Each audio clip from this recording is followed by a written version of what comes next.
美咲、人からしたことある？人から、一人カラオケのことね。ないかな。のぞみは？あるよ。それがね、実は先週久しぶりに行ったんだけど、うん。広い部屋しか空いてなくて、一人でパーティールームで歌うことになっちゃって。それは面白い。どうだった？最初はちょっと恥ずかしかったけど、楽しかった。いいな。私、一人カラオケは行かないけど、昨日一人で焼肉食べてきた。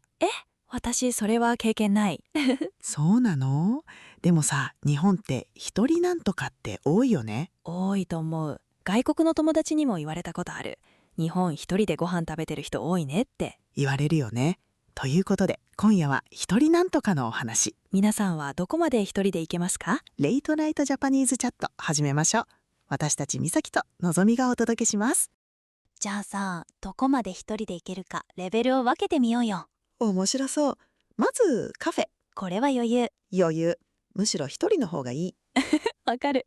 じゃあラーメン屋さんは？いける。カウンターがあるし。いけるね。牛丼屋さんも余裕。余裕。じゃあ回転寿司。いける。一人で好きなだけ食べられるし。いいね。で、映画は？映画は完全に一人の方がいい。暗いし。暗いから誰にも見られない。そう。で、ここから難しくなるんだけど、カラオケ。私はここで泊まる。私はいける。じゃあ焼肉は？私、昨日行ったばっかり。逆転した。人によって線を引く場所が違うんだね。違うね。ちなみに居酒屋と遊園地は？それはまだ勇気がいるかも。だよね。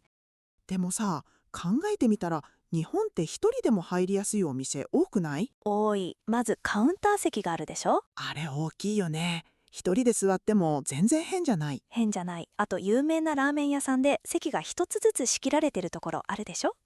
隣が見えないやつ。あれ、味に集中するためって言われてる。そう。でも一人で行く人にはすごく気楽なの。気楽。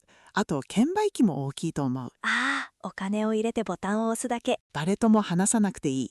これ、外国の人にも人気なんだって。日本語に自信がなくても注文できるもんね。そう。あと、一人カラオケ専門のお店もあるし。最近は一人焼肉のお店も増えてきた。私が昨日行ったところも一人の人が結構いたよ。でもさ、正直視線が気になることってなかった？あった。昔の話なんだけどね。うん10代の頃、一人でレストランでご飯を食べてたの。うん。そしたら、同じくらいの年の子たちがグループで食べてて。なんか視線を感じたんだよね。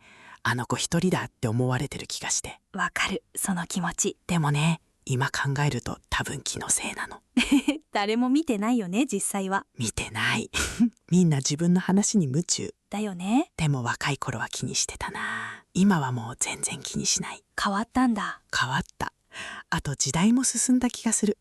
それはあるかも。今は一人の人普通にいっぱいいるもんね。日本語に面白い言葉が2つあるの。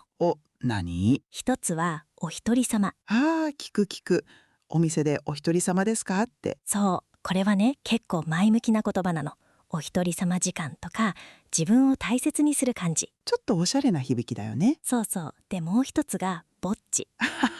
出た、ぼっち。これね、元は一人ぼっちっていう言葉なの。それを短くしてぼっち。一人ぼっちを短くしたんだ。そう、なんか響きが可愛いよね。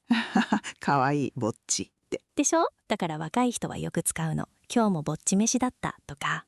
一人でご飯を食べること、ぼっち飯って言うんだ。言う。でもね、皆さん、ここ大事なんだけど、ぼっちはね、自分のことを言うのはいいの。冗談っぽく、私ぼっちだからって。自虐ってやつだね。そう。でも人のことに向かって言うと悪口になっちゃうの。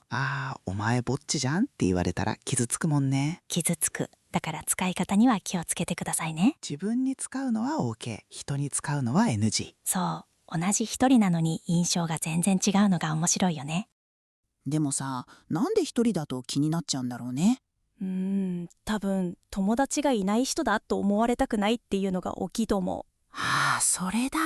一人イコール寂しい人みたいなイメージ。そう。特に学生の時ってすごく気にするよね。気にする。お昼ご飯を誰と食べるかめちゃくちゃ重要だった。重要だった。トイレに一緒に行ったりね。あれ何だったんだろね。でも大人になるとだんだん気にしなくなる。なる。というか気づくんだよね。誰も私のこと見てないって。そこ。みんな自分のことで忙しい。忙しい。だから気にしてるのは自分だけっていうことが多いのかも。じゃあ一人だから良かったこと話そうよ。いいね。まず気楽。これに尽きる。気楽。時間も自由だし。自由。昨日の焼肉もね、好きなお肉を好きな順番で焼けたの。それ最高じゃん。最高だった。誰かと行くと次これ焼こうとか合わせるでしょ。合わせる。あと話しながらだと焼きすぎちゃったりね。一人だとお肉に集中できる。お肉に集中。カラオケも同じだよ。ああ、好きな歌だけ歌える。そう。しかも何回も同じ歌を歌っていいの。誰にも文句を言われない。言われない。パーティールームで一人で歌ったのも慣れたら最高だった。広かったでしょう。広かった。でもステージみたいで楽しかったよ。じゃあ今日のまとめ。はい、日本には一人でも入りやすいお店が多い。カウンター席、券売機、一人カラオケのお店とか。どこまで一人で行けるかは人によって違う。私は焼肉が OK でカラオケが無理。私は逆。逆だったね。そして言葉。お一人様は前向きで、ぼっちはちょっと寂しい感じ。ぼっちは自分に使うのは OK、人に使うのは NG。そこ気をつけてくださいね。あと視線が気になるのはだいたい気のせい。誰も見てない。見てない。だから行きたいところに一人で行っていいと思う。ねえ皆さんの国では一人で外食しますか？どこまで一人で行けますか？一人カラオケできますか？ぜひコメントで教えてくださいね。今夜も聞いてくれてありがとうございました。この番組があなたの日本語の居場所になれたら嬉しいです。よかったらチャンネル登録してまた帰ってきてね。それではまた次回。おやすみなさい。おやすみなさい。ね。